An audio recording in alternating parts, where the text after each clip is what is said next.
Sekitar kurang lebih 1 tahun yang lalu saya pernah membahas seorang waliun min auliaillah, kata Ustadz Adi Hidayat, yaitu guru sekumpul, yang dimana karomahnya itu sangat luar biasa ya teman-teman, bisa memasukkan siapapun dari neraka ke surga, siapapun yang dikehendaki bisa dipindah dari neraka ke surga, siapapun yang dikehendaki, siapapun, ingat digarisbawahi siapapun. Dan saya tanyakan itu kepada Ustadz Adi Hidayat, tidak ada respon sama sekali. Karena apa? Saya dulu penggemar Ustadz Adi Hidayat, saya mengagumi beliau, namun pada akhirnya saya kecewa berat. Dan di sini teman-teman, ketika saya membahas guru sekumpul, pada waktu itu membeludak. Harry Pras menghina guru sekumpul. Kok ada orang tidak percaya dikira menghina? Syekh Nuruddin Al-Banjari tidak percaya, kada percaya, kata Syekh Nuruddin kepada karomah dicium lututnya sama Nabi Muhammad SAW. Intinya kalau mendengar cerita dari Pak Guru sekumpul, Pak Guru apa? Gini-gini, makam Nabi Muhammad bergoyang, terbelah, bangkit dari kubur, lalu cium lututnya. Sontoloyo, Nabi Muhammad cium-cium lutut, terbelah kuburnya, bangkit dari kuburan. Entah itu halusinasi. Ketika kalian dikatakan halu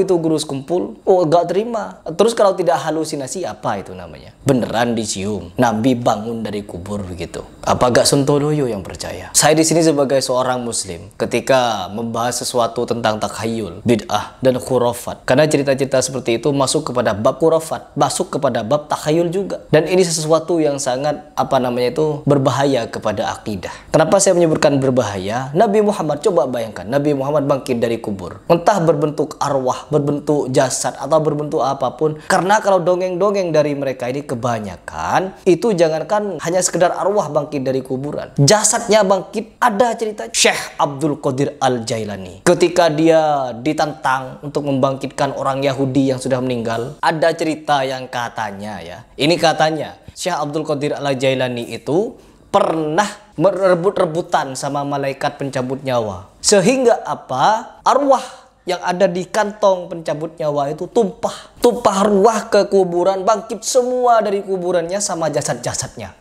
Ini biar kalian tahu kalau cerita khurafat itu seperti ini bentuknya. Nabi Muhammad bergetar, kuburannya terbelah, bangkit dari kubur. Apa gak sama dengan ceritanya Syekh Abdul Qadir Jailani yang rebutan arwah, tumpah ke kuburan, bangkit semua dari kuburan? Apa gak seperti itu? Oh, Harry Pras siapa kok berbicara wali-wali?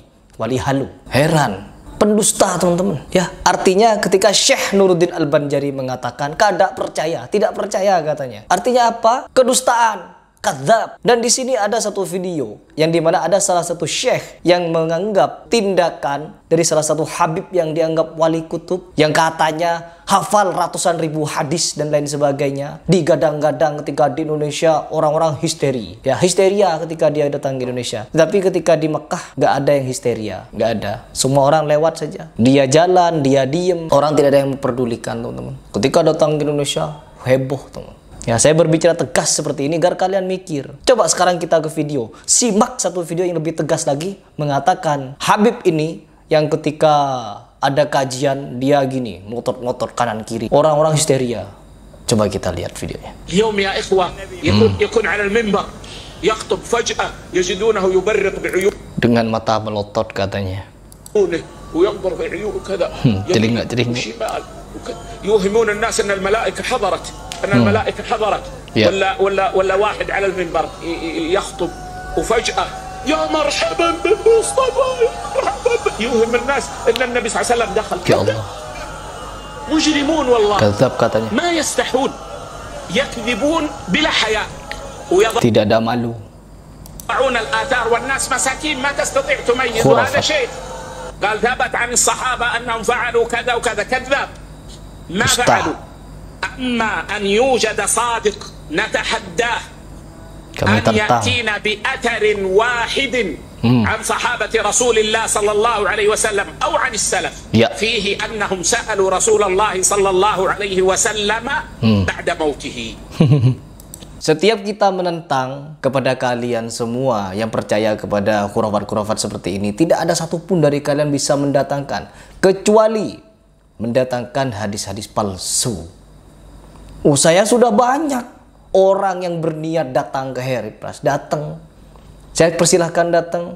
Ketemu saya, apa yang didialogkan? Hadis palsu dari kitab Durratun Nasihin. Mau kemana?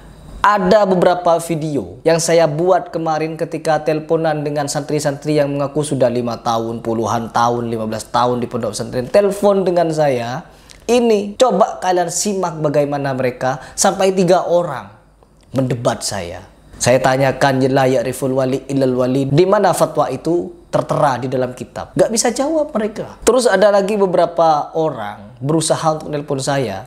Ketika saya rekam teleponannya, dia kebingungan mau menjawab apa ketika saya tanya begini begitu, bagaimana, apa dan lain sebagainya. Ketika dia kalah debat dengan saya publik, oh dia ini teman-teman nuntut, nggak mau hasil diskusinya di publik. Intinya mereka ini ketika kalah debat, ketika mereka ini tidak bisa mendatangkan dalil, muter kemana-mana. Saya sudah dialog dengan teman saya pernah beberapa hari yang lalu. Dialog masalah tahlilan. Saya tanyakan, oh ada loh riwayat di mana Nabi Muhammad SAW melakukan hal tersebut. Saya tanyakan riwayatnya, muter kemana-mana, gak bisa jawab. Sontoloyo memang. Mengaku mondok, mengaku kuliah jurusan S1, S2, S-tong-tong, S-doger, S-oyen. Ujung-ujungnya apa? Gak ada dalil, gak punya dalil. Mentok-mentok palsu, mentok-mentok doif. Mau kemana kalian itu? Ini dikatakan orang yang katanya hafal ratusan ribu hadis. Coba dong dites live, dites bener gak hafal ratusan ribu hadis? Begitu saja. Kita sebagai seorang muslim di sini, ketika melihat sesuatu yang diceritakan berbau khurafat, pasti akan ditentang. Karena ini urusannya terhadap akidah. Pantas saja orang-orang di Indonesia ini, ketika cinta gila kepada habaib, hal-hal khurafat pun mereka anggap kebenaran. Ketika didakwakan seperti ini, oh mereka agak mau teman-teman. Ya Allah, pasang apa namanya tuh, tembok penghalang. Ya Allah, silahkan kalian mikir. Saya tidak mau panjang lebar menjelaskan banyak hal. Yang penting di sini kalian sudah mendengarkan bahwa apa yang dilakukan oleh salah satu habib itu adalah khurafat, kadzab, kedustaan.